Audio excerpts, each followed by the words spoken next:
buli lunaku oluyita entakera ebyewuunyisa kw'ossa n'ebyamagero tebigwa kuboneka mu paaliyamenti y'eggwanga lyattu Uganda anti olunaku olwaleero kwetedde omubaka wa paaliyamenti amanyikiddwa nga Veronica Namaganda Nanyundo ng'onaakiikirira Bukomansimbi disitulikiti ng'omukyala mu paaliyamenti y'eggwanga lyattu Uganda era wenjogerera kaakano atudde ku tiketi bwaguuga obwa National Unity Platform oba NUP oluvannyuma lw'okugenda mu paaliyamenti ng'asikidde muganda we yali amanyikiddwa nga Susan Namaganda ono yafiira mu kabenje akali ku Masaka Road ate ng'oyo Susan Namaganda mukyala w'omukulu amanyikiddwa nga Fred Mukasambidde we yafa bannabukomansimbi ne basalawo okulonda omukyala ono mu luzungu kye tuyita sympathy naye n'asuubiza bannabukomansimbi nti agenda okutwala emirimu gya muganda we gye yaleka mu kkubo agigguse wenjogerera kaakano alina ekiwandiiko luva okwaya oba ebbaluwa gye yasindikidde omukulu amanyikiddwa nga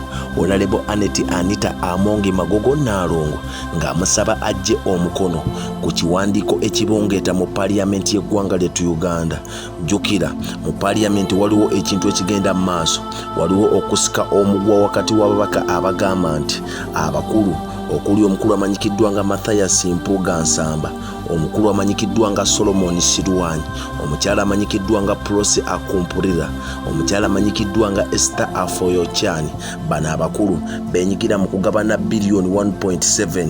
ezaabaweebwa mbu ng'akasiimo ke tutamanya oba baali babasiima ki. Ababaka abali ku ludda oluwabula gavumenti baavaayo ne bategeeza nti buli kiisi eyeenyigira mu malyansimbi gano aveeyo alekulire ku bwa kamishona bwaliko mu paaliyamenti, wabula omukyala amanyikiddwa nga Anita Amongi Magogo yavaayo n'ategeeza nti ekyo kirinnyirira ssemateeka, tebalina kwabulira ne basalawo ne basolooza emikono eri ababaka abateeka ku kiwandiiko kino nga bagamba baabulire omukyala ono amanyikiddwa nga Namaganda gwe nkugambyeko owa Bukomansimbi. Omukono gwe gwalabikira ku kiwandiiko ekyo, wabula oluvannyuma ennyo yavuddeyo n'ategeeza nti ye yawuddisibwa omukulu amanyikiddwa nga Joel Ssennyonyi ng'ono yakulira oludda oluwabula gavumenti mu paaliyamenti y'eggwanga lyattu Uganda oluvannyuma lw'okusikira omukulu amanyikiddwa nga Mathias Mpuuga Nsamba mbu yamuwuddiisa n'amugamba ekipapula kino ky'osayiningako ky'ababaka ababaddewo mu lukiiko oba mu kabinenti oba shadow kabinenti eya paaliyamenti ye Uganda. Bw'atyo naye n'ayiwako omukono,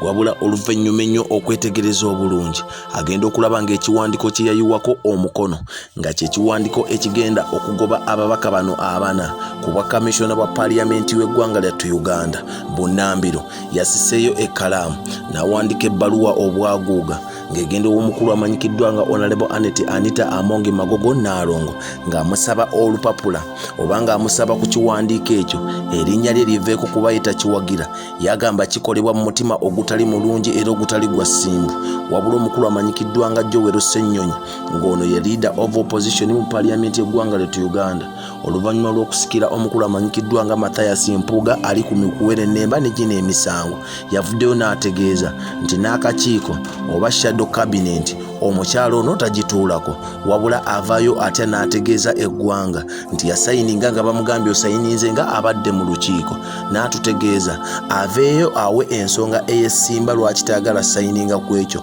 okuggyako okwebuzaabuza nti bampuddiisa nga ne shadow cabinet gy'agamba tagituulamu. Omukyalo ono mukyala muto nnyo ng'atemera mu myaka egy'obukulu 38 guli bwe gutyo kuba yazaalibwa ng'ennaku z'omwezi 22 omwezi ogwakazambula oba Julayi mu Lunyanyimbe mu mwaka gwa 1986. Mukyala Munnayuganda yasomako era nga munnaddiini, akutegeeza nti mu biseera bye eby'eddembe ayagala nnyo okutendereza bbepo n'okusinza omutonzi era n'okugoberera ensonga ezigenda mu maaso mu ggwanga. Kyokka ekyankubye enkyukwe bineeno byo yagenza sayininga ng'atwagata followings ebigenda mu maaso mu ggwanga. Ayagala nnyo mbu okunoonyereza kosa n'okuyamba abantu abanaku abali wansi. Vidiyo eno ngikoze ng'ennaku z'omwezi 5 omwezi ogwa Ssebaaseka oba ogw'omukaaga omwaka 2024 ffenna tulindirira tulabe omukyala Honorable Anita Amongi oba akikonamu nti omukono gw'omukulu ono guggyibwe ku lupapula.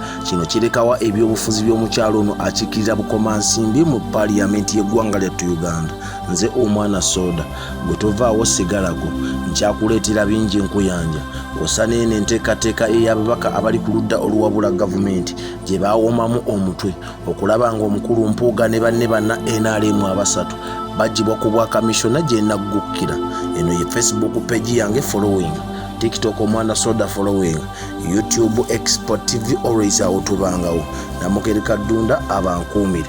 olwa Katonda n'ensi yattu Uganda. Export TV to the world.